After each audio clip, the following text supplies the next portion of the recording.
Tu me donnes du son, 5K, s'il te plaît? Merci. Ok, donc on peut commencer, 10 heures pile, on va pouvoir démarrer. Donc on va commencer par une petite méditation de placement de l'esprit, de l'attention sur la respiration. Donc pour ça, on va adopter la posture qu'on appelle la posture de Vairochana, ou la posture en 7 points. On dit la posture de Vairochana parce que Vairochana est un des 5 Dhyani Buddha, justement, qui purifie la forme, donc le corps. Et voilà, donc tous les Bouddhas ont une posture parfaite, hein, mais lui, donc en plus, c'est la posture de référence, quoi, disons, celle de Vairochana, qui purifie donc l'agrégat. On sait qu'on a 5 agrégats, donc c'est très, très régulier, hein. Il y a 5 émotions perturbatrices, il y a 5 agrégats, il y a 5 sagesses, et vous pouvez vous amuser à faire les liens voilà, avec les correspondances entre les 5 poisons, les 5 agrégats, les 5 sagesses, les 5 Dhyani Buddha, tout ça. C'est pas toujours suivant, bon, c'est pas toujours aussi symétrique que ça. Les correspondances sont pas toujours évidentes, mais en général, disons, dans la plupart des enseignements, c'est présenté de la même façon. Mais parfois, il y a des différences. Donc, ne vous affolez pas si vous voyez des différences. Parfois, le Bouddha bleu est inversé avec le Bouddha blanc au centre. Enfin, ça dépend des mandalas, ça dépend voilà, des types d'enseignements, tout ça. Bref, donc on va prendre la posture de Vairochana en 7 points. Donc le premier point, c'est de s'asseoir sur un coussin confortable. Donc ça fait partie des 6, comment on appelle ça, du Jorche, donc des 6 pratiques préparatoires. Donc une fois que l'on a fait, que l'on a nettoyé le lieu, première pratique, que l'on a installé l'autel, deuxième pratique, on s'assoit sur son coussin. On s'assoit sur son coussin et on prend la posture de méditation qui est la plus adéquate pour méditer, donc la posture en 7 points de Vairochana. Donc on s'assoit sur un coussin ou sur ce qu'on peut, hein, ça dépend si on peut s'asseoir sur un coussin ou pas, sinon sur une chaise. On croise les jambes dans la position du lotus, ça c'est la meilleure posture, les pieds reposant sur les 2 cuisses, si on y arrive, si on a fait du yoga, si on est souple, ou du demi-lotus avec le pied droit qui repose sur la cuisse gauche. Hein. Voilà. Donc on peut aussi s'asseoir sur une chaise si la posture est trop en tailleur, provoque des douleurs aux jambes ou au dos. Voilà. Donc ces 2 jambes croisées, en fait, on dit que ça symbolise la méthode et la sagesse. Encore, on retrouve toujours ces 2 éléments qui doivent être unis, hein, comme la clochette et le dorje, le vajra. Donc ici, les 2 jambes représentent la méthode et la sagesse, la compassion et la sagesse. Donc ça, c'est le premier point de la posture, hein, s'asseoir avec les jambes croisées, si on peut. Ensuite, le deuxième point, on l'a déjà vu ça dans le module 2, mais c'est bien, je pense, de le revoir, parce que dans le cadre d'une pratique quotidienne, quand même, se rappeler. On place les 2 mains devant soi dans le geste de la méditation, la main droite reposant sur la paume gauche, et les extrémités des pouces se touchent, comme formant une espèce de petit triangle, hein, qu'on place au niveau du nombril. Et ça, le but, en fait, c'est de bien garder l'énergie du corps, hein, que l'énergie du corps ne se disperse pas. Donc on ramène, en fait, l'énergie au niveau du nombril, légèrement, on dit 4 travers de doigts, comme ça, en dessous du nombril. Et là, on a un point de concentration qui est assez bas et qui permet donc une certaine stabilité. Hein. Donc ce geste-là, ça symbolise la concentration. Hein. Ça, c'est le deuxième point, donc dans la posture. Le troisième point, c'est la colonne vertébrale qui doit être la droite. Hein. Si la colonne vertébrale est droite, les énergies circulent mieux. Donc, au niveau, ça fait référence donc au corps subtil. Le corps subtil est composé de différents canaux subtils ou des méridiens, si vous voulez les appeler comme ça. Et ces méridiens, donc, doivent être droits, rectilignes, pour que les énergies circulent bien, les énergies qui passent dans ces canaux. Donc, voilà. Il n'y a pas d'obstruction à ce moment-là. Et donc, s'il y a une meilleure circulation, même sanguine déjà, ça facilitera la concentration. Donc voilà pourquoi la colonne vertébrale doit être droite. Si on est un peu comme ça, on aura tendance à s'endormir. Si on est trop incliné en arrière, on aura tendance à l'agitation. Donc il faut essayer de trouver cet axe où la colonne vertébrale est ni trop penchée devant, ni trop derrière, ni trop à droite, ni trop à gauche. Et quand on a trouvé cet axe, on sent tout de suite que les énergies circulent bien. On peut tester, on peut essayer de trouver cette posture. Nous, en général, on a tendance à pencher à l'avant, les Occidentaux. On est un peu comme ça, je ne sais pas pourquoi, mais peut-être qu'on est pressé d'arriver. Le quatrième point de la posture, c'est la bouche. Donc la mâchoire, la bouche, la mâchoire, la langue doivent être dans une position naturelle. La bouche n'est ni complètement ouverte, ni fermée en tension. Il ne faut pas serrer les dents. On ne serre pas les dents. Donc la langue, tout ça doit être détendu et normal. On recommande aussi que la langue touche le bout du palais, à l'arrière des dents, des dents supérieures, pour contrôler la sécrétion. Éviter donc si on médite pendant longtemps, ça évite la salive par exemple, ça évite de saliver, ça évite de devoir avaler sa salive. Donc mâchoire détendue, mais la pointe de la langue contre les dents supérieures. Ça c'est le quatrième point. Oui, quatrième. Cinquième point, la tête est légèrement inclinée vers l'avant. Il ne faut pas qu'elle soit trop penchée, ni trop en l'air, comme ça. C'est parce que ça favorise soit le relâchement, soit l'agitation. Donc légèrement incliné vers l'avant, voilà, pour retrouver un équilibre à peu près.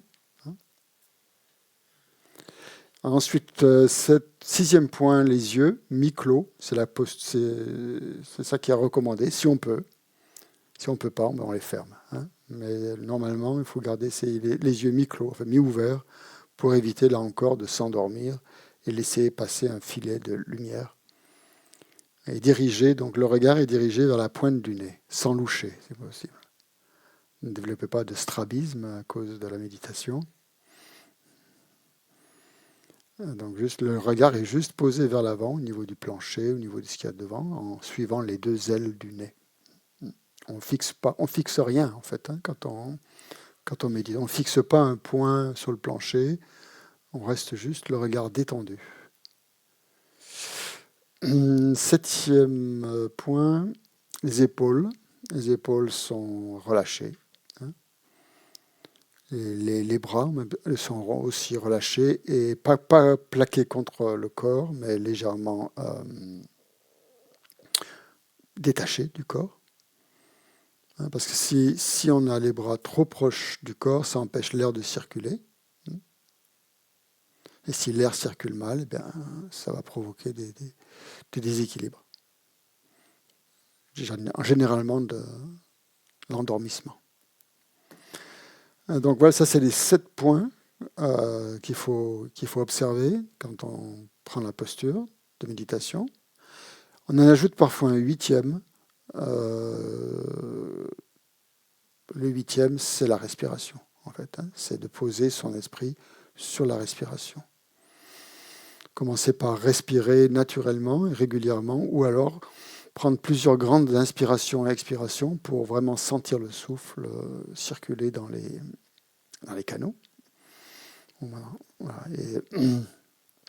Et ça, on le fait donc jusqu'à ce que l'esprit soit relativement calme. C'est-à-dire, on compte en général une dizaine de respirations, mais on peut compter plus. À un moment donné, on va sentir que la respiration n'est pas comme quand on s'est installé en posture. Il y a un changement qui se produit. Au niveau du cœur, on sent les battements cardiaques se ralentissent. L'air circule mieux, l'esprit devient plus vaste, plus spacieux, il y a plus d'ouverture, il y a quelque chose qui se passe. Donc on va faire ça juste quelques instants. Observer sa respiration jusqu'à ressentir qu'il y a eu un changement.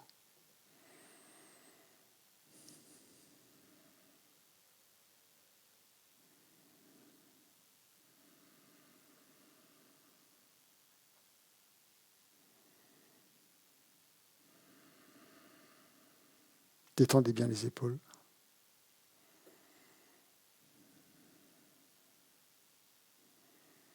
Essayez de trouver votre axe central.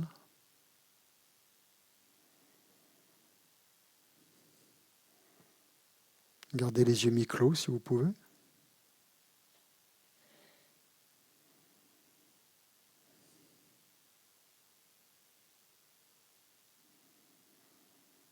Votre corps doit être détendu et votre esprit alerte. Très vigilant.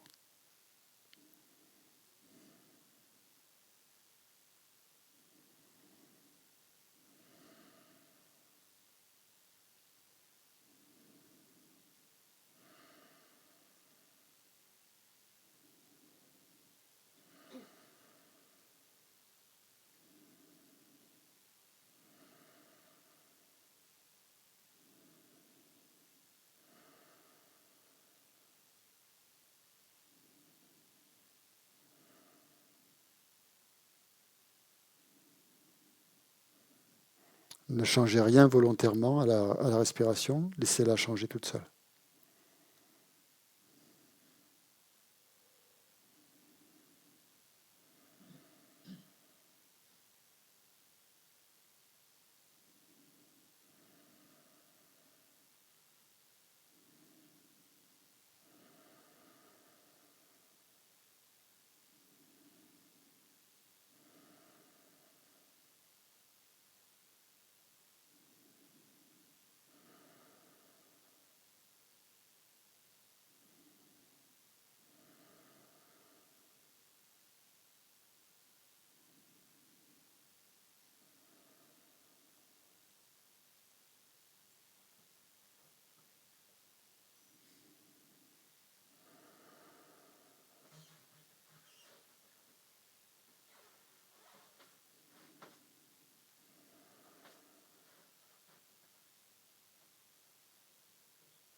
Vous laissez bien sûr passer les pensées, vous ne les arrêtez pas.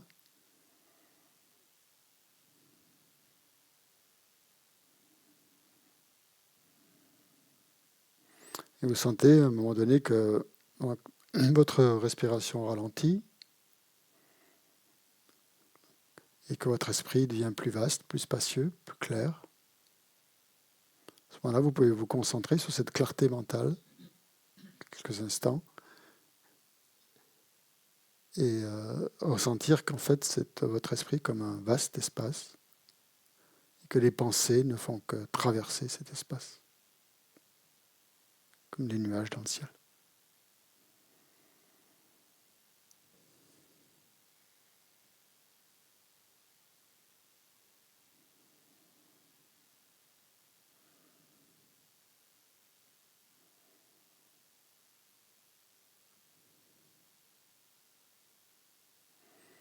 Donc cette méditation elle est plus facile à faire le matin quand on n'a pas trop encore de pensées que le soir quand on a déjà toute la journée avec tout ce qui s'est passé dans la journée. Mais c'est bien aussi de le faire le soir pour détendre, pour se détendre.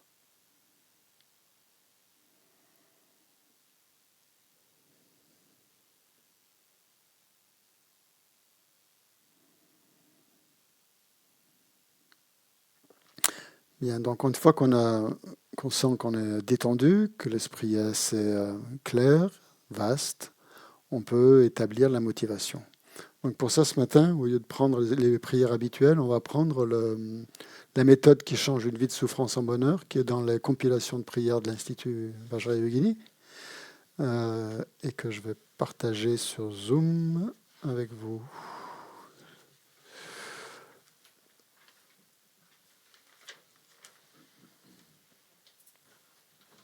Voilà, donc on apprend, page 3. On va établir la motivation, qui est la motivation de bodhicitta, la meilleure motivation qui soit.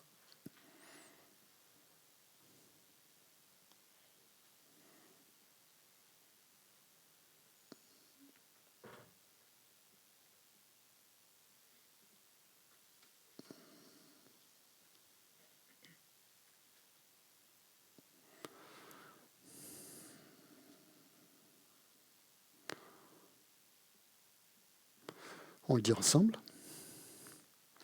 Jusqu'à l'éveil, jusqu'à ma mort, et surtout aujourd'hui, que je me lève, marche, m'assois ou me couche, que j'étudie le dharma, réfléchisse ou médite, puissent mes actions physiques, verbales et mentales ne pas engendrer de souffrance, mais devenir des causes de bonheur, et par-dessus tout, des causes qui me feront atteindre le parfait abandon et le plein développement, la bouddhéité.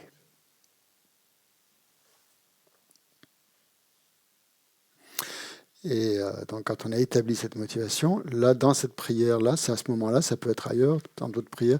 Ici, on fait on dit la prière qui permet de revoir en, en raccourci, en panoramique, tous les points du Lamrim. Donc, c'est très utile. C'est bien de réciter une de ces prières par jour, justement, pour se rappeler justement nos sujets d'étude, de découverte du bouddhisme, donc qui est le lamrim, dans une forme un peu simplifiée, mais ça reste quand même le lamrim avec la structure du lamrim. Donc là, on dit cette prière et on passe en revue donc les points essentiels, les 3 niveaux de motivation, par exemple. Voilà, donc on va juste passer ça en revue, mais c'est à la suite, normalement. Ça s'appelle Méditation spontanée sur les étapes de la voie, l'intégralité de tous les points clés. Donc on lit ensemble. Et on fera une petite pause à la fin de chacune des 3 motivations, inférieure, intermédiaire et supérieure. Donc là, le début, c'est juste une louange qu'on adresse. Essence qui réunit tous les Bouddhas, source de la doctrine authentique, des textes et des réalisations, chef de toute la communauté des nobles aspirants à la vertu, en vous, glorieux maître sublime, je prends refuge. Je vous en prie, bénissez mon esprit pour qu'il devienne le dharma, que le dharma ne vienne ma voie et que celle-ci ne rencontre aucun obstacle. Jusqu'à l'atteinte de la bouddhéité, veuillez me bénir, afin que tel le jeune Manibhadra et le bodhisattva Satraparudita, par la pureté de mes actes et de mes pensées, je puisse m'en remettre à l'ami vertueux, voir l'excellence en tous ses actes et accomplir tous ses enseignements et ses conseils. Donc cette strophe qu'on vient de lire, en fait, ça nous rappelle l'importance du maître spirituel dans la pratique, sur la voie, comme guide sur la voie. Et dans le Lamrim, vous savez, c'est le point de départ. Si on n'a pas de guide spirituel, d'instructeur, on ne peut pas méditer, on n'a pas les instructions pour méditer. Donc la première strophe consiste à se rappeler donc, de l'importance de ce maître et du lien éventuel que l'on a créé avec une telle personne, si on l'a rencontré, sinon avec les enseignements du Bouddha d'une manière plus virtuelle ou générale. Donc là, on va réciter la première strophe qui est en fait, qui correspond aux pratiques d'un individu de capacité inférieure, c'est-à-dire d'un individu qui vise essentiellement à être heureux dans cette vie et dans les vies suivantes. Je vous en prie, bénissez-moi, afin que percevant la grande valeur des 8 libertés et des 10 richesses, difficilement acquises et facilement détruites, la profondeur de la causalité karmique, ainsi que la souffrance si difficile à endurer des destinées inférieures, je sois capable de prendre refuge du fond du cœur en les 3 rares et sublimes, d'abandonner le karma négatif et d'accomplir la vertu en harmonie avec le dharma. Donc la lecture de cette strophe devrait vous rappeler donc quelles sont les méditations propres à un individu de capacité inférieure, c'est-à-dire première méditation, méditer sur la précieuse renaissance humaine, la grande valeur des 8 libertés et des 10 richesses, comme c'est dit. Donc ça vous remet ça en mémoire. Deuxième méditation, méditer sur la mort et l'impermanence. Ici, c'est pas dit, mais c'est implicite. Et les souffrances si difficiles à endurer des destinées inférieures. Donc se rappeler qu'après la mort, si on renaît dans les mondes inférieurs, ça va être un peu compliqué pour nous. Et donc, pour éviter ça, on prend refuge, troisième méditation, et on observe la loi du karma, quatrième méditation. On va essayer d'éviter toute forme d'action négative et au contraire d'accomplir toute forme d'action positive. Donc là, on a les méditations principales d'un individu de capacité inférieure, qui constituent la base de la voie. Mais comme vous le savez, on n'abandonne pas. C'est pas une fois qu'on a fait ça et on passe à la suite. On garde toujours ces pratiques qui sont le fondement en fait de toutes les pratiques, même des pratiques qui vont suivre. Il faut qu'il y ait toujours ce soubassement en fait à la pratique, c'est-à-dire le refuge, le karma, l'impermanence et la mort et la précieuse renaissance humaine. Ensuite, donc, on passe au deuxième niveau, les pratiques d'un être de capacité intermédiaire. Et là, on ne les a pas encore vues dans le cours de notre cursus. C'est ça qu'on va voir à partir du DB suivant. Les pratiques d'un individu de capacité inférieure. Et on consacrera 2 DB, justement, deux modules de découverte du bouddhisme à ces pratiques. Normalement, il n'y en a qu'une, mais moi je trouve que c'est pas assez parce qu'il y a beaucoup de choses à voir, donc je les ai divisés en deux modules. Mais bon, ça ne change rien pour vous, ça permet juste d'approfondir un peu plus. Donc on le dit ensemble. Même si j'atteignais alors une naissance supérieure divine ou humaine, dominée par les perturbations mentales que je n'ai pas éliminées, je devrais sans cesse faire l'expérience de la souffrance dans ce samsara. C'est pourquoi, je vous en prie, bénissez-moi, afin qu'ayant attentivement réfléchi au mode de fonctionnement du cercle des existences, je puisse m'appliquer continuellement, jour et nuit, à la principale méthode qui libère du samsara, la voie des 3 précieux entraînements. Okay. Donc là, les méditations précédentes, c'était juste pour avoir un bonheur dans cette vie, dans les vies suivantes. Là, avec ce deuxième type de motivation, dit intermédiaire, on vise beaucoup plus que ça, on vise carrément à se libérer du samsara. Donc, pour se libérer du samsara, il y a certaines pratiques à faire, et elles sont résumées dans cette strophe. Se rappeler, donc, par exemple, que les perturbations mentales et le karma sont la source de toutes nos souffrances dans le samsara, et que c'est ça qu'on doit éliminer. Donc, on verra ça plus en détail. Quels sont ces 3 précieux entraînements? Essentiellement, donc, l'éthique, la concentration et la sagesse. Mais tout ça prendra plus de sens quand vous aurez fait les 2 modules suivants. Et après, donc, avoir terminé les 2 modules suivants, on passera aux pratiques d'un individu de capacité supérieure, et là qui consiste à ne pas se contenter de la simple libération, mais à viser la libération de tous les êtres. Donc là, à partir de la motivation supérieure, on inclut tous les êtres dans ces pratiques. Ça ne veut pas dire qu'on ne le fait pas avant, mais là, ça prend encore plus d'importance. Donc on dit ensemble la 3e motivation. Même si j'avais alors la capacité d'atteindre la simple libération, je vous en prie, bénissez-moi, afin que, considérant que tous les êtres des 6 états d'existence, sans exception, ont été mon père ou ma mère. J'exerce mon esprit à se détourner de la quête d'un bonheur inférieur. Et m'égalisant et m'échangeant avec autrui, je génère la précieuse bodhicitta, adopte les 6 perfections et les autres pratiques des vainqueurs, des fils des vainqueurs. Donc cette strophe nous rappelle donc les pratiques d'un individu de capacité supérieure, c'est-à-dire d'un apprenti bodhisattva, on va dire, qui cherche non seulement à se libérer du samsara, mais à libérer tous les êtres, parce qu'il les voit non pas comme des étrangers ou des gens qui n'ont pas d'importance, mais comme les gens qui sont les plus proches de sa vie et de son cœur, c'est-à-dire son père ou sa mère. Et il voit ça en tous les êtres. Il s'entraîne à voir ça en tous les êtres.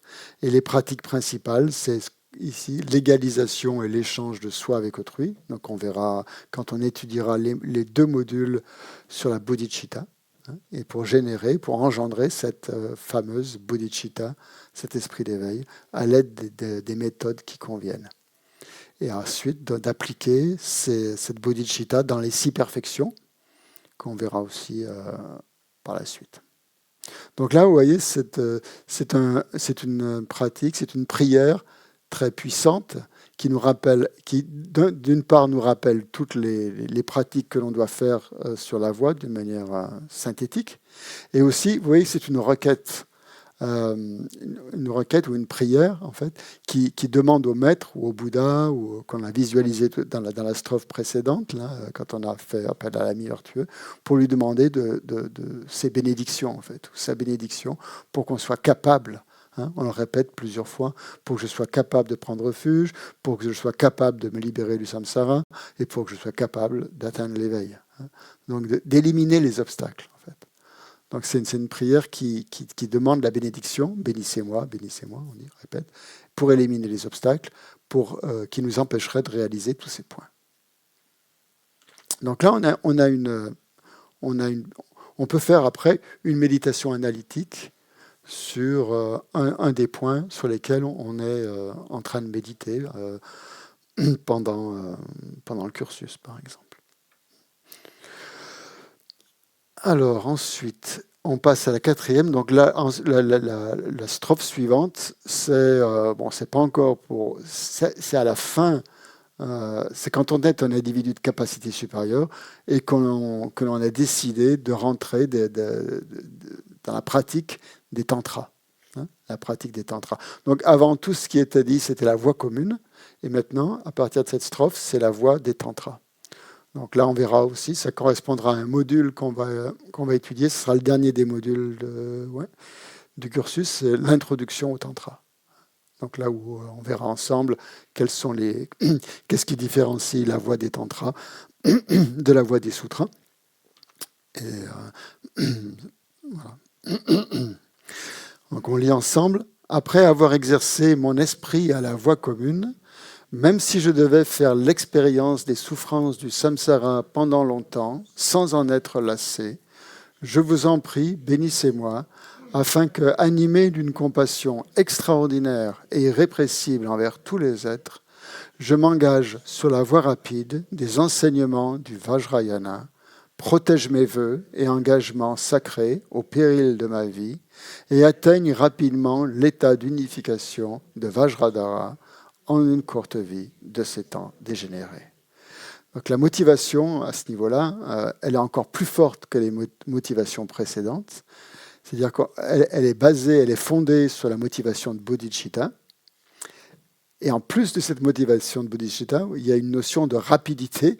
Ça revient ici pour la voie rapide des enseignements du Vajrayana. Parce que cette voie est considérée comme étant la voie la plus rapide pour atteindre l'éveil. Mais seulement pour qu'elle soit rapide, il faut avoir bien établi les pratiques précédentes. Sinon, il n'y a rien qui se passe. Donc cette voie du Vajrayana va se greffer ou va reposer sur les pratiques précédentes. Et ça va être l'aboutissement des pratiques précédentes. Et comme je vous le dis, elle est efficace si vraiment on a cette motivation de ne plus pouvoir supporter un seul instant les souffrances du samsara qu'endurent les êtres et de vouloir atteindre l'éveil le plus rapidement possible. tout de suite. Donc ça demande une certaine concentration et motivation très puissante. Donc dans cette pratique maintenant, Sacentel Dalai-Lama a demandé qu'on insère au quotidien une petite visualisation qui est très très très puissante. Et avec Geshe-la, on l'a fait tous les matins. Et vous pouvez la faire, ce serait bien que vous la fassiez tous les matins, on la fait aussi pendant la retraite. Donc on visualise que cette motivation de bodhicitta qu'on vient de générer en lisant cette prière, qu'on commence déjà à ressentir, prend la forme dans notre cœur d'un disque de lune.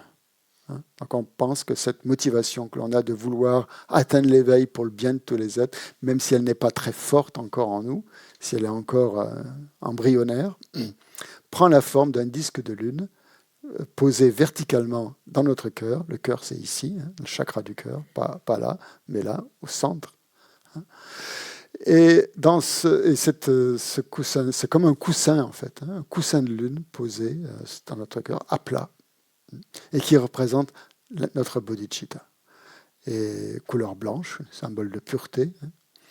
Et donc, on vient de la générer, donc elle prend cette forme-là. Et ensuite, on va développer l'autre aspect. Donc là, c'est l'aspect compassion. Et on va y mettre dessus l'aspect sagesse. Et l'aspect sagesse, pour pouvoir mettre l'aspect sagesse, il faut réfléchir à ce que c'est que la sagesse. Dans le bouddhisme, c'est justement percevoir que les phénomènes n'existent pas tels qu'ils nous apparaissent, c'est-à-dire comme des entités substantielles, indépendantes, autonomes. Voilà. Mais on pense justement qu'ils sont tous interdépendants. Qu'il n'y a pas aucun phénomène qui existe par lui-même, qu'il existe forcément en dépendance de cause, en dépendance de conditions, en dépendance de parties. Mais que surtout, en fait, tous ces phénomènes dépendent de notre esprit qui projette sur eux une existence autonome, une existence véritable, une existence propre. Mais c'est pas leur mode d'existence. Ça, c'est leur mode, c'est le mode d'apparence, en fait. C'est la façon dont ils nous apparaissent. Mais c'est pas comme ça qu'ils existent, ultimement. Ultimement, ils sont vides de cette forme d'existence. Et donc, on pense qu'en fait, la manière la plus subtile de percevoir l'existence réelle des phénomènes, c'est de voir qu'ils n'existent qu'en dépendance de leur désignation. De la façon dont de notre esprit qui les désigne. Mais que, hors cette désignation qu'on met sur les phénomènes, ils n'existent pas comme ça. Bon, là, on verra. Il y aura un module là-dessus sur la vacuité, justement. Je ne vais pas trop rentrer dans les détails là, parce que bon, on va parler que de ça aujourd'hui. Et donc, juste penser à ça, juste que les phénomènes n'existent qu'en interdépendance, et non pas de manière autonome. Et ça, cette compréhension donc, de la vacuité des phénomènes ou de leur interdépendance, c'est la même chose. Parce que puisque les phénomènes sont vides d'existence propre, ils sont interdépendants. Et puisqu'ils sont interdépendants, ils sont vides d'existence propre. Donc il y a une relation complètement mutuelle entre ces deux aspects. Donc si vous pensez à l'interdépendance, vous pensez à la vacuité. Si vous pensez à la vacuité, vous pensez à l'interdépendance. Et cette compréhension profonde de l'interdépendance et de la vacuité comme étant unies prend la forme, dans notre cœur, sur le disque de lune, d'un Vajra, d'un Dorje. On n'est pas là, mais vous savez, le Vajra qui est là. Un Vajra de couleur blanche. Et de ces deux symboles, en fait, représentent les deux bodhicittas. La bodhicitta relative, c'est-à-dire la compassion, et la bodhicitta ultime, la sagesse qui comprend, qui réalise la vacuité. Et donc vous avez ça dans votre cœur. Et ça, vous le mettez en place le matin dans votre pratique, et vous l'avez pour toute la journée.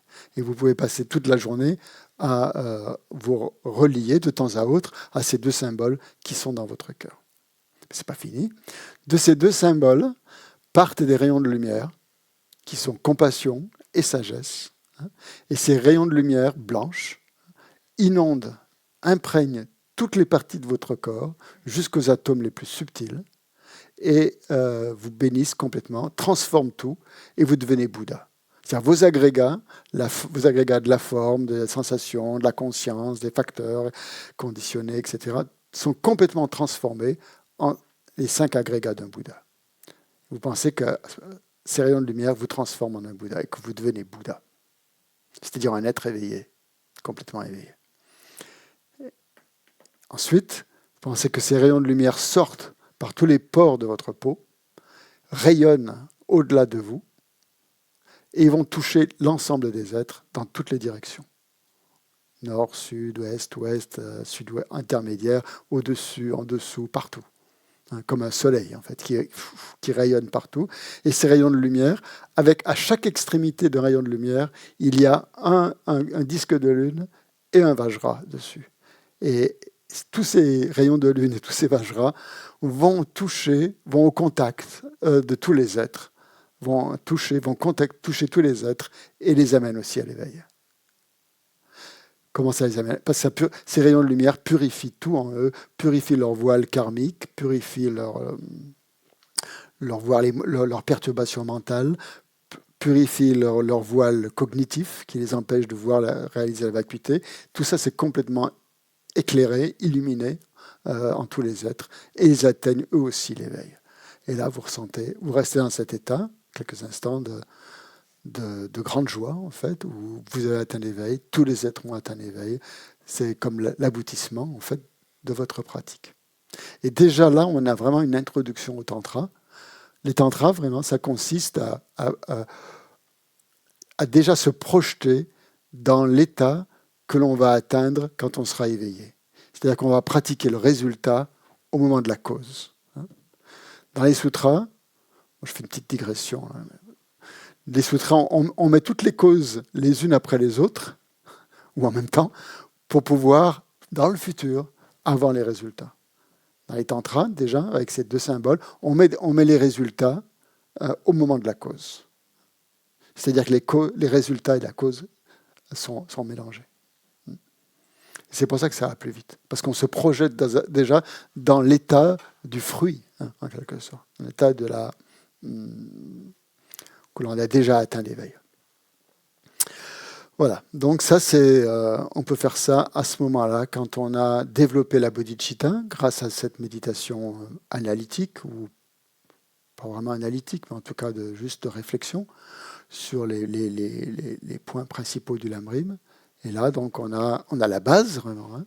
On a la base pour rentrer donc, dans cette pratique un peu spéciale, où l'on visualise que l'on a atteint l'éveil et que tous les êtres atteignent l'éveil. Voilà. Quand on a fait ça, on revient au texte et on prend refuge. On y va avec tous les êtres. On prend refuge et on développe la bodhicitta, qui est comme la concrétisation en fait de cette pratique qu'ont les Bouddhas. Et donc là, on prend refuge dans le Bouddha, en fait, que l'on est déjà en quelque sorte. C'est-à-dire en fait notre nature de Bouddha. Si on n'avait pas la nature de Bouddha, on ne pourrait pas devenir Bouddha. De la même manière qu'un gland ne peut pas devenir un chêne s'il n'a pas la nature déjà d'être un chêne. Donc c'est un peu la même chose pour nous. Donc on dit la prière de refuge tous ensemble. La première fois, on l'a dit en tibétain, parce que nos maîtres sont souvent tibétains, et aussi donc, en mémoire donc, du peuple tibétain. Sangye Chedan Soki Chonam La Jan Chuba Dani Kapsuchi Dagi Jin Sogi Petso Nam Ki Drola Penshir Sangye Drupa Shum. En le Bouddha, le Dharma et la Sangha, jusqu'à l'éveil, je prends refuge. Grâce aux deux accumulations réunies par ma pratique de la générosité et des autres vertus, puissais-je devenir un Bouddha afin d'être bénéfique à tous les êtres. En le Bouddha, le Dharma et la Sangha, jusqu'à l'éveil, je prends refuge. Grâce aux deux accumulations réunies par ma pratique de la générosité et des autres vertus, puissais-je devenir un Bouddha afin d'être bénéfique à tous les êtres. Quand vous dites cette prière, donc vous pouvez penser donc bien sûr aux trois joyaux, vous devez penser aux trois joyaux, Bouddha, Dharma, Sangha, mais il y a un mot qui peut vous retenir votre attention dans cette prière, c'est le mot Sangye. C'est le premier mot de la prière. Hein. Sangye. Sangye, ça veut dire Bouddha. Hein. Et il est constitué de 2 syllabes, Sang et Gye. Hein. Donc Sang veut dire purifier. Sang, c'est purifier. Donc ça veut dire qu'on a purifié tout ce qui était négatif en nous. Et Gye veut dire épanouir ou développer jusqu'à son plein épanouissement. Ou accroître aussi, ça peut avoir plusieurs sens. Mais épanouir, j'aime bien épanouir, ça veut dire que vous avez développé, vous avez épanoui toutes vos qualités qui sont déjà là quelque part, sont épanouies, ont trouvé leur plein épanouissement. Elles sont plus fermées comme des boutons de fleurs fermés, mais elles se sont ouvertes. Donc Gye, ça a cette notion d'ouverture. Donc quand on dit Sangye, on pense à ce qu'il faut faire pour être Bouddha. Il faut purifier et il faut développer. Il faut accumuler ou il faut développer. Il faut purifier ces aspects, ces tendances négatives, et il faut développer ces qualités, ces tendances vertueuses, ces tendances positives. Donc quand vous prenez refuge, ça vous rappelle justement donc cette nature de Bouddha qui est en vous, qui va se développer au fur et à mesure des pratiques. Et ça vous rappelle aussi les 2 éléments principaux de la voie. Qu'est-ce qu'on doit faire pour atteindre l'éveil? On doit purifier et on doit accumuler. Purifier le négatif, accumuler du positif. Et c'est ça qui va nous permettre, qui va être le moteur en fait de notre pratique, la purification et l'accumulation.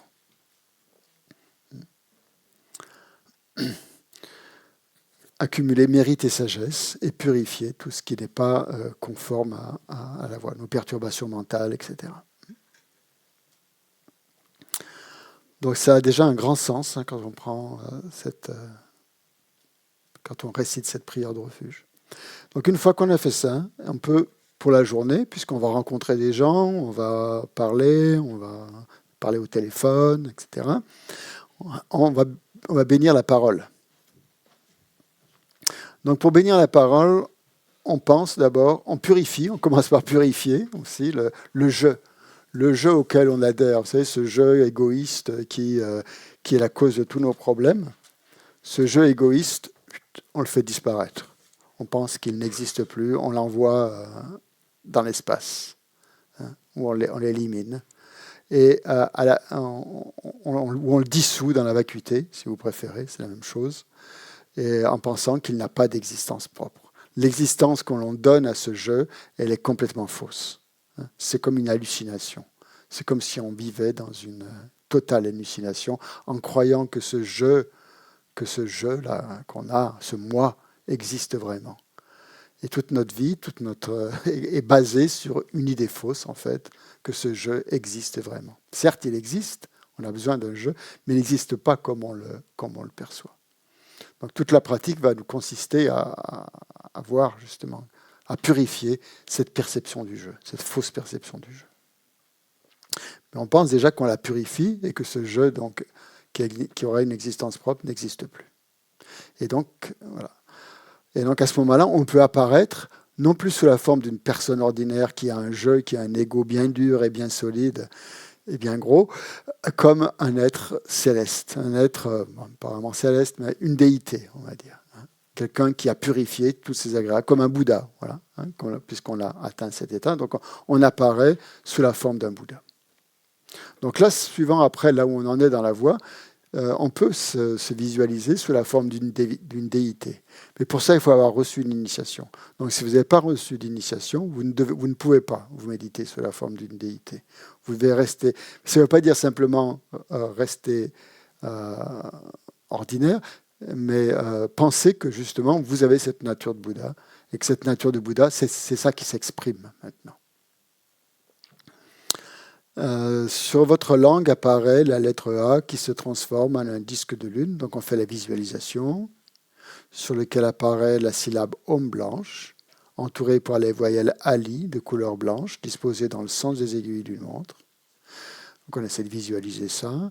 Les consonnes Kali de couleur rouge disposées dans le sens contraire des aiguilles d'une montre. Et le mantra du cœur de la production interdépendante de couleur bleue disposé dans le sens des aiguilles d'une montre. Donc il y a le Om avec ces trois guirlandes de mantras tout autour. On pense que de la syllabe Om et des guirlandes de mantras émanent des rayons de lumière qui ramènent les bénédictions et les pouvoirs des paroles mondaines et supramondaines sous la forme des 3 mantras, des 7 symboles royaux, sublimes et précieux, et des 8 signes de bon augure. Voilà. Donc on lit ensemble les voyelles, on va lire lentement. Et pendant qu'on récite les voyelles, on pense que du nectar blanc s'écoule, remplit notre corps, purifie complètement tout le karma négatif accumulé par le corps.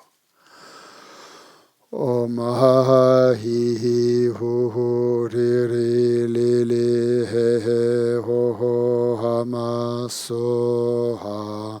Om ha hi hi ho ho re re le le he he ho ho ha ma so ha.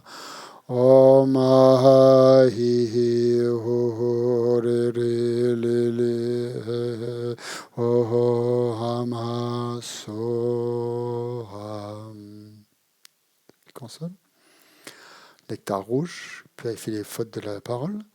Om ka ka ga ga nga tsa tsa tsa za nya ta ta ta da na ta ta ta da na pa ba ba ba ma ya la la wa sha sa sa ksha so ha. Om ka ka ga ga nga tsa tsa tsa za nya ta ta ta ta na ta ta ta da na pa ba ba ba ma ya ra la wa sha sa sa ksha so ha. Om ka ka ga ga nga tsa tsa tsa da nya ta ta ta da na ta ta ta da na pa ba ba ba ma ya ra la wa sha sa sa ksha so ha. Ensuite, le mantra du cœur de la production indépendante qui purifie donc les fautes de l'esprit, les karmas négatifs accumulés par l'esprit. Om ye dharma etu prabhava etun ken tatagato ayadvadi teken shayo niroda evam vadimha shramana yesoha. Om ye dharma etu prabhava etun teken tatagato ayadvadi teken shayo niroda evam vadimha shramana yesoha. Om ye dharma etu prabhava etun teken tatagato eyadvadi teken shayo niroda evam vadimha shramana yesoha. On fait la dissolution. Puis le mantra de la production indépendance s'absorbe dans les consonnes, qui s'absorbent dans les voyelles. Celle-ci s'absorbe dans la syllabe Om au centre, qui se dissout dans le disque de lune. Le disque de lune se transforme en la lettre A, qui devient du nectar de couleur rosée, qui se dissout dans votre langue. Votre langue devient de la nature du Vajra.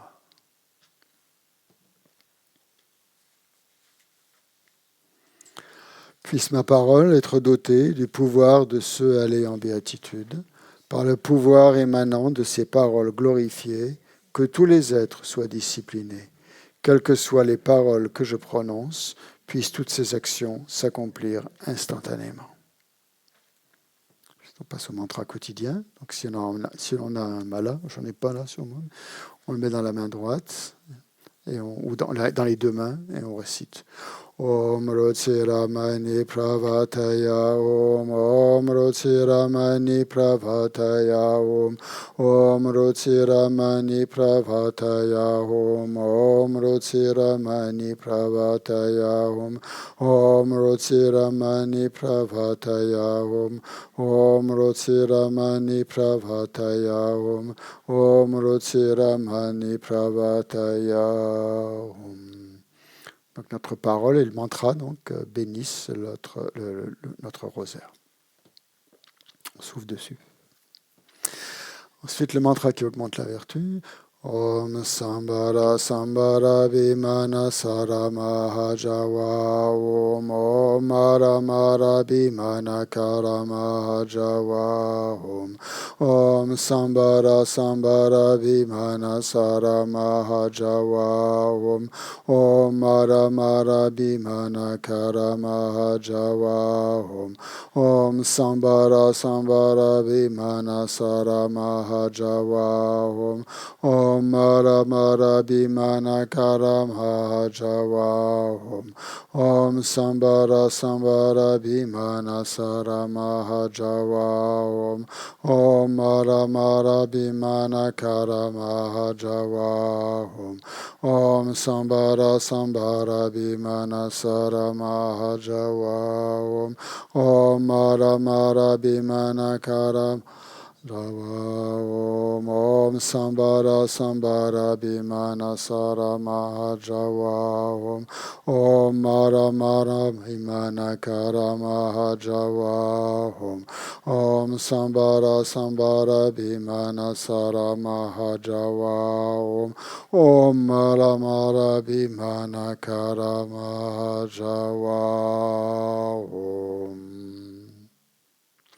Namo Navanavati Nam Tathagata Ganganam Devalukanam Kotini Yotashada Sahasaranam Om Bobori Zarini Tsari Mori Gori Tsaravare Soha Nama Navanavati Nam Tathagata Ganganam Devalukanam Kotini Yotashada Saranam Om Bobore Tsari Nitsari Mori Gori Tsaravare Soham Nama Navanavati Nam Tathagata Ganganam Devalukanam Kotini Yotashara Sahasaranam Om Bobore Tsari Nitsari Mori Gori Tsaravare Soham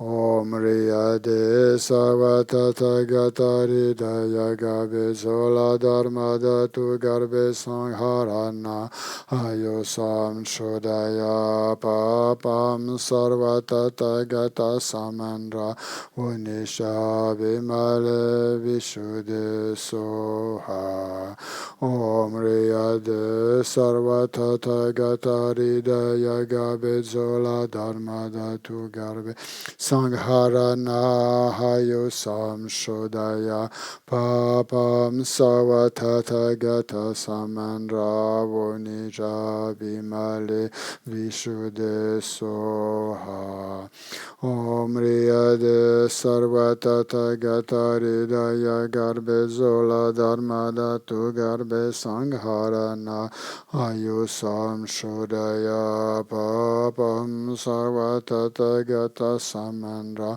Ushnisha Bimale Vishuddhe Soham Chomdende Shinche Padra Jompayan Dapazope Sangye Sazingel Pola Chatsalo Chomdende Shinche Padra Jompayan Dapazope Sangye Sazingel Pola Chatsalo Chomdende Shinche Padra Jompayan Dapazope Sangye Sazingel Pola Chatsalo Tayata om dare dare darani bende soa. Tayata om dare dare darani bende soa.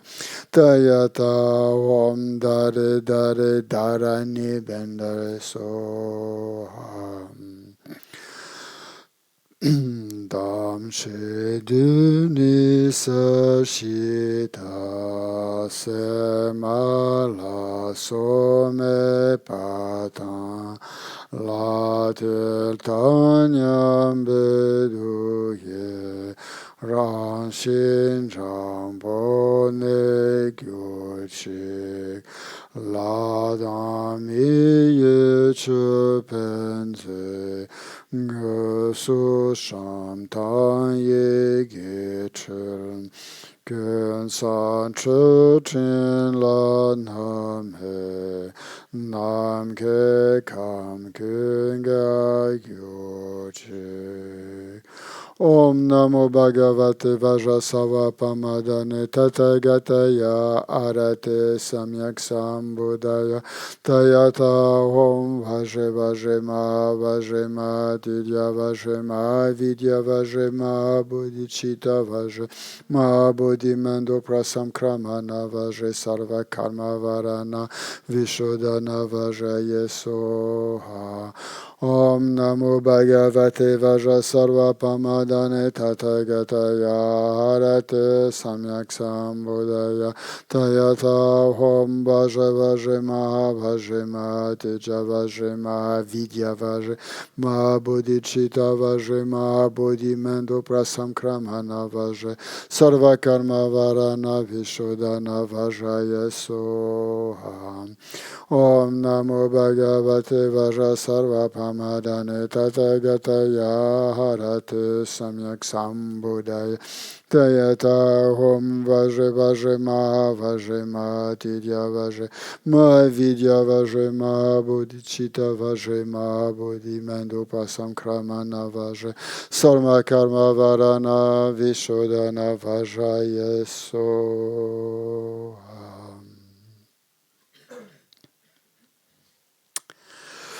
Donc là, on vient de purifier toutes les offrandes qu'on a mises sur l'autel.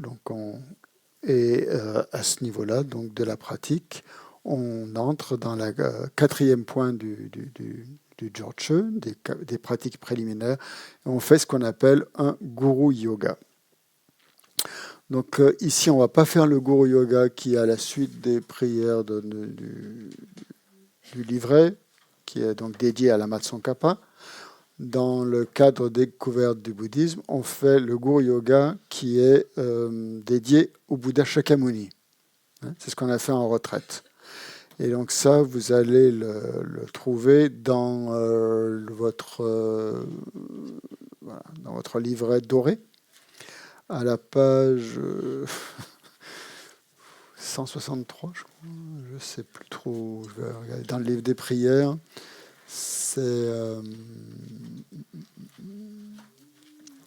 168 pour moi, mais on n'a pas forcément les mêmes paginations. La même pagination. Page 169 dans ma version.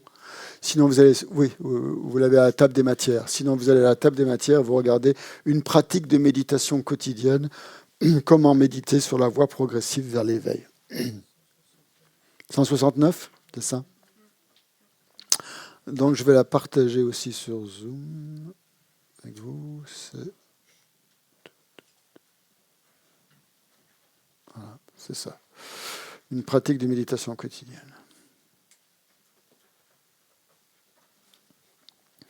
Donc, pour faire les pratiques qu'on vient de faire, donc la pratique quotidienne, la méthode qui transforme une vie de souffrance en bonheur. Donc, je vous dis, on l'a fait tous les matins de 8h30 à 9h ici à l'Institut, et vous pouvez la suivre avec nous sur Zoom. Donc, si les mantras au début, c'est pas bien, la prononciation, vous la connaissez pas bien, vous écoutez plusieurs fois, et puis après, vous pourrez la faire seule ou la faire avec nous. Si à la place de cette pratique, vous faites les prosternations aux 35 Bouddhas, ce que vous pouvez faire aussi, donc avant de faire la pratique de méditation quotidienne, vous pouvez aussi, quelqu'un m'a dit, vous pouvez télécharger le MP3 aux éditions Mahayana, ce qui vous permet de la mettre sur votre ordinateur, par exemple, ou sur une petite box, ce que vous avez, un petit haut-parleur, etc. Et en même temps, donc, que vous vous prosternez, vous écoutez la pratique qui est récitée par quelqu'un, qui est récitée en tibétain, qui est récitée en français, il y a la motivation, il y a tout ce qu'il faut. Donc ça dure à peu près un quart d'heure de récitation. Et vous pouvez donc avoir aussi l'image devant vous pendant les prosternations. Voilà, je pense que les prochaines fois, on va pas le faire cette fois-ci, parce qu'on n'a pas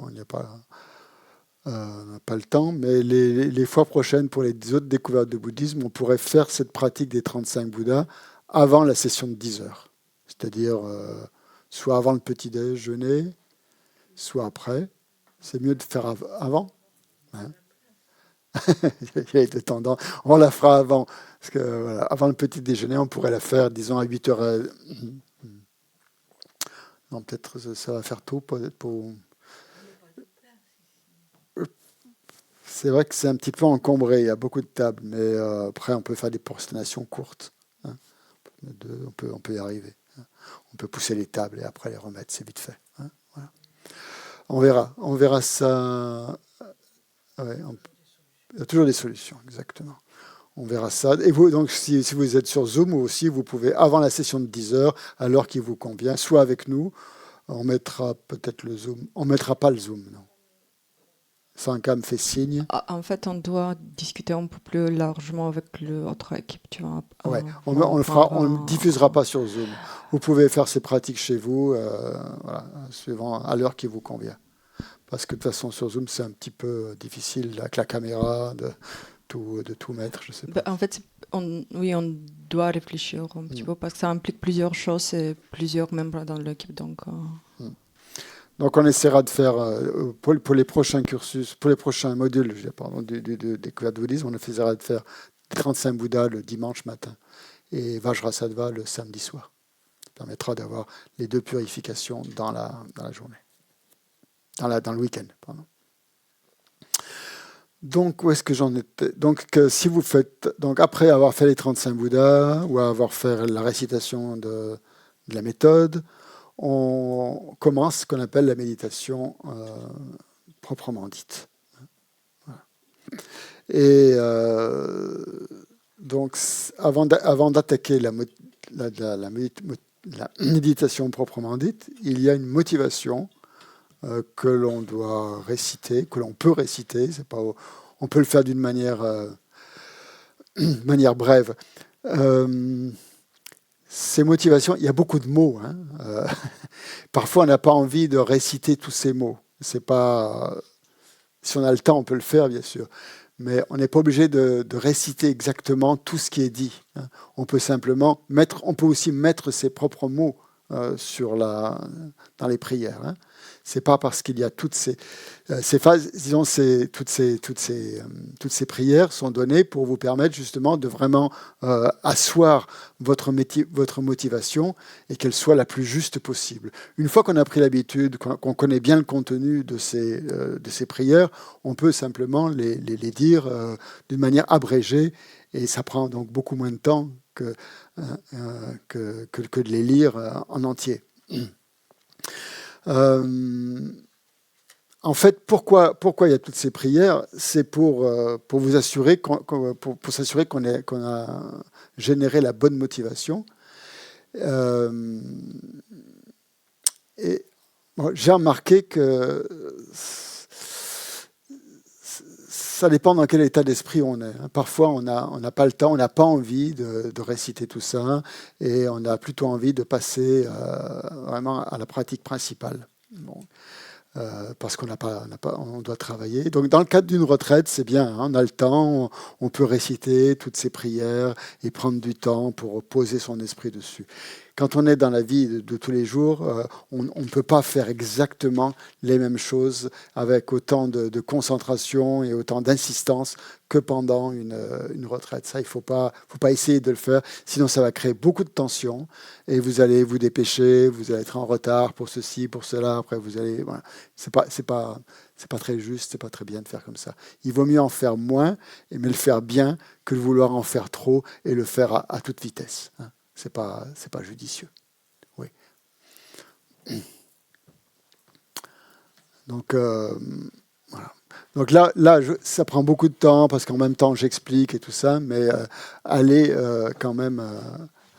aller à l'essentiel et essayer de dégager les points essentiels. Vous n'êtes pas obligé de tout faire le même jour. Vous pouvez prendre chaque jour, vous pouvez vous concentrer. C'est ça qui est conseillé de faire. C'est vous concentrer sur un point particulier chaque jour que vous développez un peu plus que les autres. Et après, les autres, vous les passez plus rapidement. Je me suis perdu. Tu t'es perdu. Ça ne m'étonne pas. Chez nous, moi aussi, parfois je me perds. Oui. Chez nous, quand on va méditer, alors on a les prosternations, on a tout ça qu'on a fait maintenant ici. Maintenant, une pratique de méditation quotidienne. Qu'est-ce que c'est? Non, ça c'est autre chose. Ça c'est des ou. Vous n'êtes pas, c'est pas et, c'est ou. Hein. Cette méthode, vous pouvez la faire un jour et le lendemain, vous faites celle-ci qu'on va faire maintenant, par exemple. Cette méthode, ouais, c'est ça. Vous n'êtes pas obligé de la faire tous les jours. Vous pouvez la faire tous les jours pendant une semaine, par exemple, et la semaine suivante, passer à une autre méthode. Hein. Mais alors, on fait ça, mais on ne médite pas. C'est ça, la méditation. Non, disons qu'il y a les deux dedans. Hein. Il y a la méditation analytique pendant la prière de l'Amrim, où vous pouvez déjà analyser un petit peu. Ou plus ou moins, suivant le temps que vous avez à votre disposition. Et il y a en même temps les prières qui vous donnent du carburant pour la journée. Hein. Donc vous avez les prières, les mantras que l'on récite, qui sont là pour vous, comme une purification. Hein. On a dit qu'il fallait deux choses, il fallait la purification et l'accumulation d'énergie. Ce qu'on appelle accumuler du mérite. Hein. Le mérite, c'est de l'énergie positive qui vous permet d'avancer, de continuer dans votre pratique et aussi d'allier la pratique et la vie quotidienne. Hein. Donc là, vous avez une bénédiction de toute la lignée, une bénédiction des maîtres qui vous donne de l'énergie, du combustible dans votre pratique et en même temps, vous avez une méditation sur les points clés. Donc ça suffit à soi-même. Vous avez un bloc, là. Vous avez un bloc et pendant une semaine, vous pouvez faire uniquement ça le matin, par exemple. Uniquement. Ça va vous prendre, je ne sais pas, 20 minutes, une demi-heure, suivant le temps que vous voulez y accorder. Vous faites ça. Une autre fois, plutôt que de faire toutes ces pratiques, pendant une semaine, vous allez faire les prosternations aux 35 Bouddhas, avec toute la motivation, la visualisation, la dissolution dans la vacuité. Ça va vous prendre aussi une demi-heure. Ou vous pouvez alterner. Un jour la méthode, un jour les 35 Bouddhas, un jour le Bouddha Shakyamuni. Là, je vous donne à peu près 3 méthodes de pratique quotidienne. C'est pas faut pas les faire. Dans la retraite, on les a toutes faites parce qu'on avait du temps. On avait 4 sessions par jour. Ça nous faisait pratiquement 10 heures de méditation ou quelque chose comme ça. Donc, on avait le temps de se poser, de poser l'esprit, de bien approfondir chacune de ces pratiques. Mais là, sauf le week-end. Par exemple, si vous avez un week-end où vous n'avez pas envie de sortir, il pleut, vous avez envie de vous détendre et de vraiment approfondir ces pratiques, un week-end, vous le consacrez, ou un dimanche ou un samedi, vous rentrez vraiment dans toutes ces phases et vous faites tout, par exemple. Voilà. Alors, d'une façon, les prosternations, on inclut la méditation. Oui. Dans toutes ces pratiques, tout est inclus dedans. Il y a le refuge, il y a la bodhicitta, il y a l'esprit d'éveil, il y a la concentration, il y a la méditation sur la visualisation, il y a la méditation sur la vacuité à la fin, il y a des mantras à réciter, il y a tout. Vous bénissez le corps, la parole et l'esprit dans chacune de ces pratiques. Après, vous choisissez. Je comprends un peu qu'il soit perplexe. Parce que cet été, quand on faisait, par exemple, quand on a fait les 35... Bouddha, les confessions, 35 Bouddhas. Les prosternations, là. Oui. Moi, je trouve que ça va tellement vite qu'on n'a pas du tout le temps de méditer, justement. Je trouve que c'est une pratique, mais c'est pas une méditation. C'est On c'est est ça. dans le mouvement. Qu'est-ce que c'est que la méditation? Mais moi, enfin, j'en sais rien, mais pour moi, il faut se C'est pas une poser. méditation analytique, c'est une forme quand même de méditation, disons dans l'action, on pourrait dire ça. Hein. C'est pas une méditation où on pose, où on analyse. Là, on est plus dans la dévotion à ce moment-là. On est plus dans la purification. D'accord. Et il faut ça aussi. Mais c'est une méditation alors pour Ah vous. oui, c'est quand même une forme de méditation. Ok. Hein. Ouais. C'est pas une méditation assise où on est en train de faire une méditation analytique, où on est en train de faire une forme de méditation contemplative. On est plus dans une méditation en action. Ouais. Hein. C'est une purification, hein, parce que comme je vous l'ai dit, il faut une purification pour pouvoir mieux méditer. Hein. Donc c'est comme un complément, on va dire, de la méditation. Si vous ne le voyez pas comme une méditation, vous pouvez le voir comme un complément, un auxiliaire, si vous voulez, de la méditation, qui vous permet d'avoir d'éliminer ce qui est négatif en vous et ce qui bloque ce qui risque de bloquer dans votre méditation. Si vous faites une méditation analytique ou si vous faites une méditation plus placée, il peut y avoir un manque de concentration ou un problème d'analyse, tout ça. Et donc cette purification va éliminer les obstacles. C'est fait pour éliminer les obstacles dans la méditation. Non, mais allez-y, hein, si vous avez des doutes, c'est le moment de les clarifier. Ouais, il faut allumer le micro. Petite lumière verte. Ça y est, vous entendez? Tu as la lumière verte, ouais. Dans la motivation, là, il y a marqué quelle chance que la nuit dernière, je ne sois pas mort. Tout ça. Mais quand on est mal dans sa peau, on n'a pas cet élan. On n'a pas forcément cet élan. Si tu l'as pas, tu le dis pas. Tu le sautes. Hein.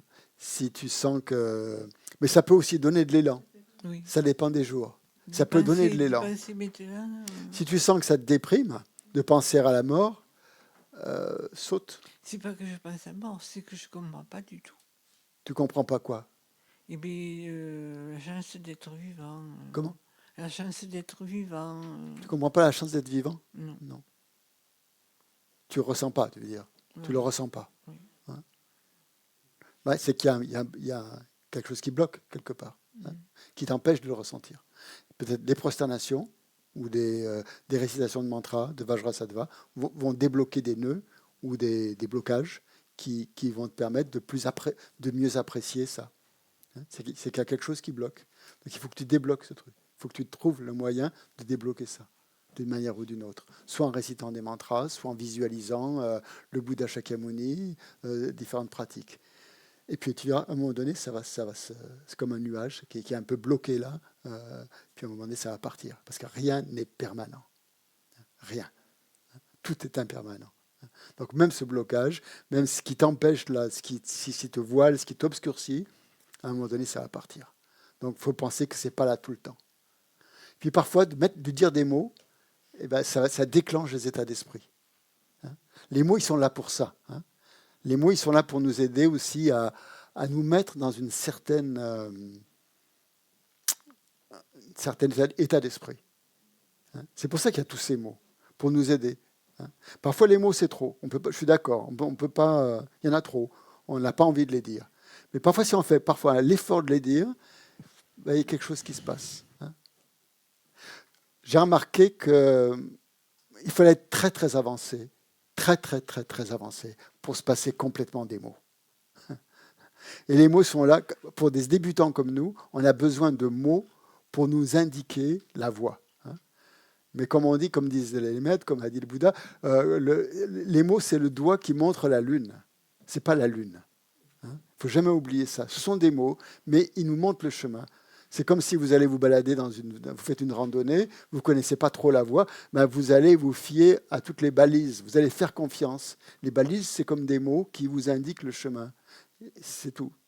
Et une fois que vous connaissez le chemin, que vous avez fait cette rando plusieurs fois, vous ne les regardez plus, les balises. Hein. Vous savez où vous allez, vous êtes déjà allé. Vous êtes déjà allé. Vous l'avez fait plusieurs fois. Vous n'avez plus besoin des mots. Vous y allez tout seul.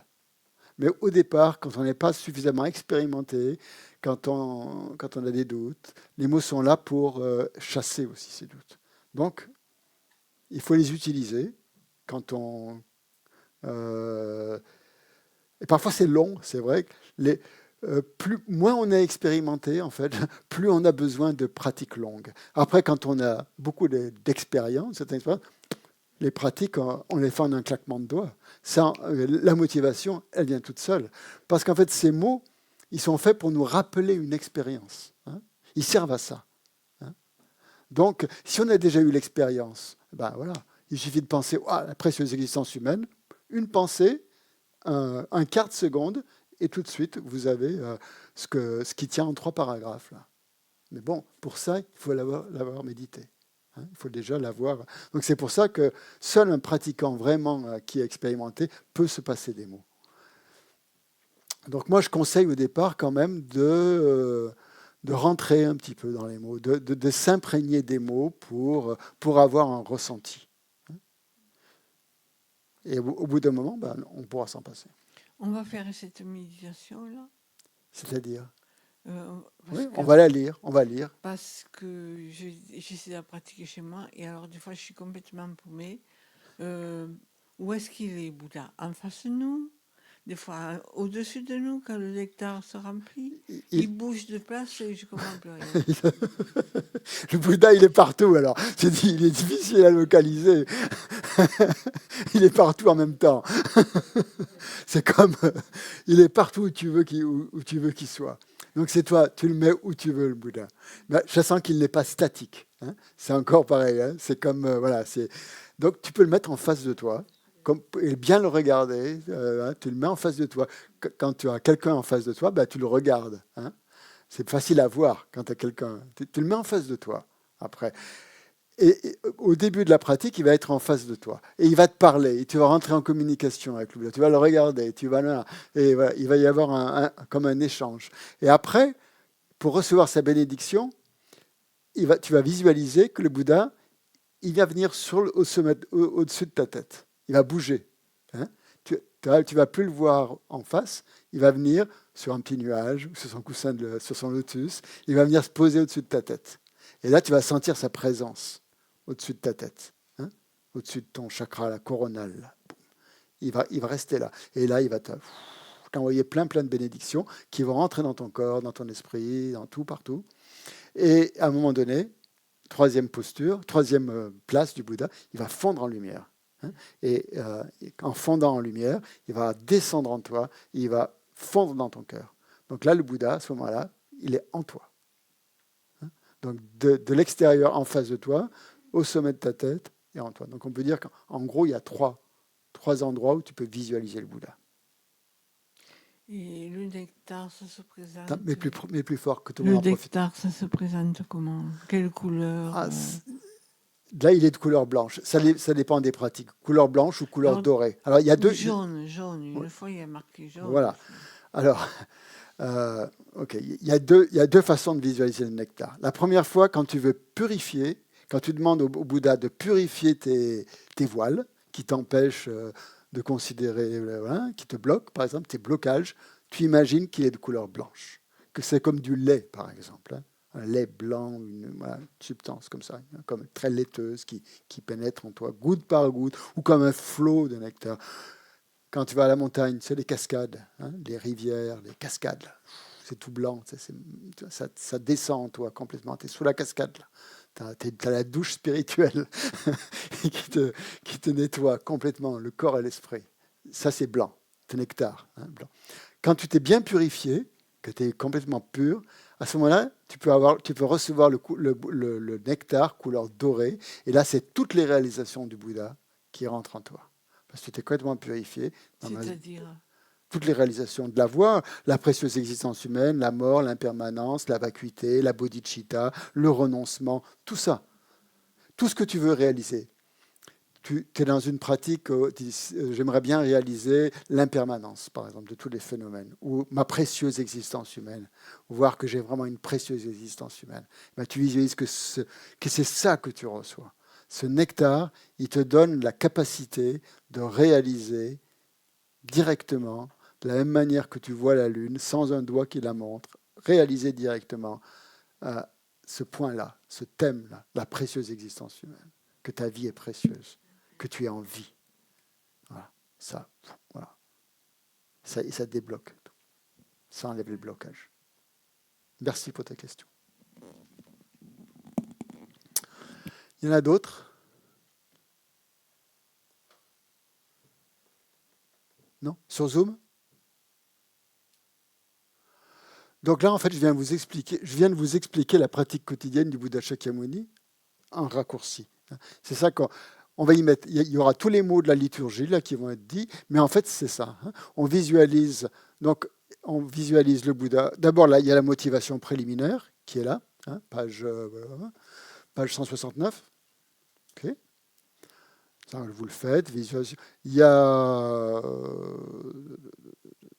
tout ça, si vous avez fait la première méthode, on ne va pas le faire, mais comme on n'a pas fait la première méthode, ben là, on peut faire des prosternations.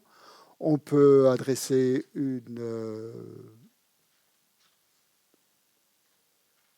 prière au Bouddha Shakyamuni, purifier le lieu, bénir les offrandes, c'est comme on l'a fait tout à l'heure. Et après, on fait la visualisation. Et là, on va visualiser, on la lit, si on veut. Après, quand on l'a lu plusieurs fois, plusieurs jours, on la connaît, on n'a plus besoin de lire ça. C'est plus nécessaire. Mais bon, si vous avez besoin des mots, vous la lisez. Si vous n'avez plus besoin des mots, vous ne la lisez plus. Et vous visualisez le Bouddha Shakyamuni. Et là, vous faites une pratique de concentration. Vous vous entraînez à chiner, par exemple, au calme mental, pendant, je ne sais pas moi, 3 minutes, 4 minutes, 5 minutes, 10 minutes. Pas longtemps au début. Après, vous pouvez l'étendre. Et là, vous ne pensez à rien, vous n'analysez pas. Et c'est une méditation à ce moment-là de concentration. Vous vous concentrez en un point, vous fermez les yeux, vous gardez les yeux ouverts, et vous essayez de visualiser le Bouddha Shakyamuni dans tous ses détails.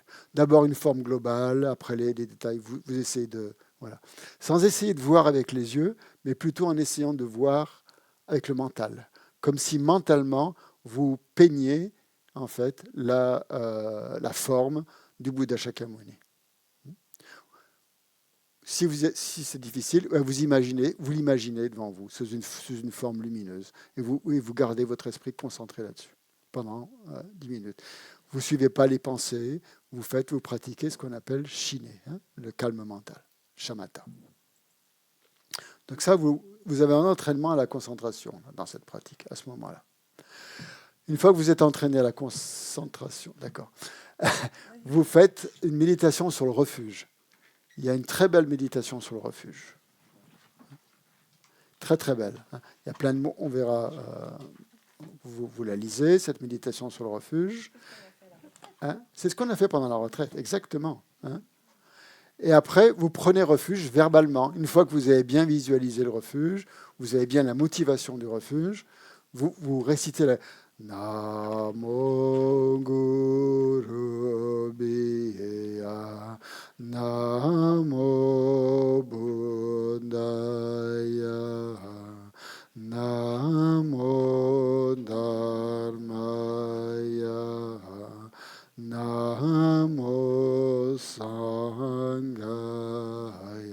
Avec cette belle mélodie, donc vous récitez 3 fois, 7 fois, 21 fois, suivant le temps que vous voulez. Et chaque fois que vous récitez, vous visualisez que du nectar, ce nectar qu'on vient de décrire, coule en vous, et se répand dans votre corps et dans celui de tous les êtres qui sont autour de vous, et purifie complètement toutes vos maladies, tous vos obstacles, tous vos karmas négatifs. Et donc, ensuite, ce nectar, et vous pensez que vous êtes placé sous la protection du Bouddha. Et là, vous avez le refuge. Là, vous avez vraiment pris refuge. Vous avez eu la motivation, vous avez la visualisation avec le nectar, et vous avez le ressenti que vous prenez refuge. Donc voilà, refuge, ce qui est une phase quand même assez importante. Et après, vous passez à la deuxième phase, la bodhicitta. Donc pareil, vous avez beaucoup de mots, beaucoup de phrases pour expliquer ce que c'est que la bodhicitta, en quoi consiste l'esprit de bodhicitta. Donc tout ça, c'est écrit par Lama Zopa, par un être réalisé. Ce n'est pas des paroles en l'air qui ont été écrites par n'importe qui, mais par un maître spirituel qui vous guide sur la voie, par votre maître spirituel, vous pouvez le voir comme ça. Donc vous récitez ça, vous les récitez, ces mots, ou vous si vous avez déjà une expérience de bodhicitta, vous ramenez à la mémoire cette expérience de bodhicitta. Si vous ne l'avez pas, ces mots peuvent vous aider à avoir cette expérience. Récitez les 4 pensées incommensurables, comme ce serait merveilleux que tous les êtres demeurent dans l'équanimité, libres de l'attachement qui les rapproche des uns, de la haine qui les éloigne des autres. Vous avez les 4 phases là, des 4 incommensurables. Puissent-ils demeurer dans l'équanimité? Moi-même, je ferai en sorte qu'ils y demeurent. Maître déité, veuillez me bénir afin que je puisse accomplir cela. Donc la première phrase, comme ce serait merveilleux, c'est un souhait, un souhait hypothétique. Ce serait bien que si tous les êtres étaient libres, étaient dans l'équanimité, sans attachement. Ensuite, c'est la prière. Puisse-t-il demeurer dans l'équanimité? Vous vous adressez au Bouddha. Vous lui parlez. Vous lui faites une prière. Ensuite, moi-même, je ferai en sorte qu'ils y demeurent. Et là, vous prenez en engagement. C'est déjà, vous faites un pas. Vous vous impliquez. Ce n'est pas simplement une prière. C'est que dans l'action, dans votre vie de tous les jours, dans votre quotidien, tout à l'heure, quand vous allez travailler, vous allez faire en sorte que vous développez cette équanimité. Que vous arrêtez de considérer certaines personnes comme des amis, d'autres comme des gens moins amicaux, voire comme des ennemis. Et au contraire, vous arrivez à niveler, à égaliser vos sentiments par rapport aux êtres. Et vous demandez à ce moment-là au Bouddha de vous donner la capacité, la bénédiction, la capacité, la force, comme vous voulez. La bénédiction, c'est une puissance. La puissance, la force de pouvoir le faire. Ce n'est pas évident, on n'est pas toujours... on ne sent pas cette force parfois d'aller vers les autres ou de faire en sorte que les autres soient heureux. Parfois, on a des tendances complètement contraires à ça. Et donc, on demande que ça soit... Voilà. Donc, la premier quatrain, c'est pour l'équanimité, développer cette équanimité. Le deuxième quatrain, c'est pour développer l'amour, la bienveillance, c'est-à-dire que tous les êtres aient le bonheur et les causes du bonheur. Là, dans la troisième, on développe la compassion, que tous les êtres soient libres de la souffrance et des causes de la souffrance. Et dans la quatrième, on développe le souhait que tous les êtres soient libérés du samsara. Ça, on va le faire. En retraite, oui, on le fait. Là, il faudrait un week-end de plus pour... Vous voulez qu'on le fasse? On le fait. Okay. Vous voulez qu'on le fasse, qu'on le récite ensemble? Oui, c'est une bonne idée. Merci. On va le faire. Donc on développe cette bodhicitta en pensant que depuis des temps sans commencement, on souffre dans le samsara. Et on n'est pas les seuls à souffrir dans le samsara. Tous les êtres souffrent dans le samsara. Et tous ces êtres ont été extrêmement bienveillants envers nous. Tous ces êtres ont été extrêmement bons, ont agi comme des pères et des mères pour nous. Donc on n'a qu'une idée en tête, c'est de vouloir eux aussi les libérer de la souffrance, de mettre un terme aux innombrables souffrances. Et que pour ça, justement, pour pouvoir mettre un terme à toutes ces souffrances, on va atteindre l'éveil. Donc on dit ensemble les 4 pensées incommensurables. Comme ce serait merveilleux si tous les êtres demeuraient dans l'équanimité, libres de l'attachement qui les rapproche des uns et de la haine qui les éloigne des autres. Puissent-ils demeurer dans l'équanimité? Moi-même, je ferai en sorte qu'ils y demeurent. Maître déité, veuillez me bénir afin que je puisse accomplir cela. Donc on pense qu'on reçoit la bénédiction du Bouddha en face de nous pour pouvoir faire ça, pour pouvoir développer l'équanimité. Passez aux 4 suivants, on fera la même visualisation. Comme ce serait merveilleux si tous les êtres obtenaient le bonheur et ses causes. Puissent-ils obtenir le bonheur et ses causes? Moi-même, je ferai en sorte qu'ils les obtiennent. Maître déité, veuillez me bénir afin que je puisse accomplir cela.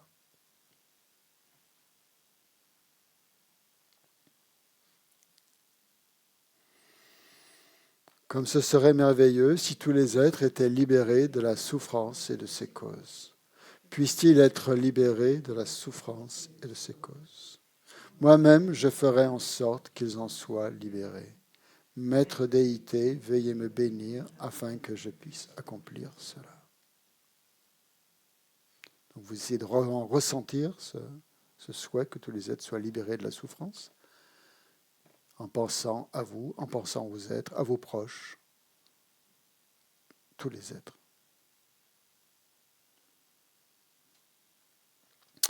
Dernier quatrain. Comme ce serait merveilleux si tous les êtres n'étaient jamais séparés du bonheur des renaissances supérieures et de la libération. Puissent-ils ne jamais en être séparés. Moi-même, je ferai en sorte qu'ils n'en soient jamais séparés. Maître déité, veuillez me bénir afin que je puisse accomplir cela.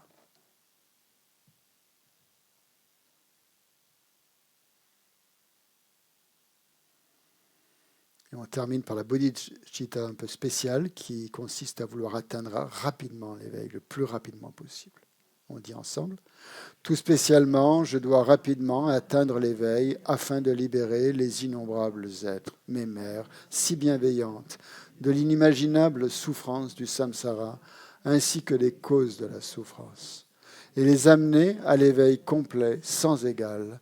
Pour cette raison, je vais méditer sur les étapes de la voie vers l'éveil.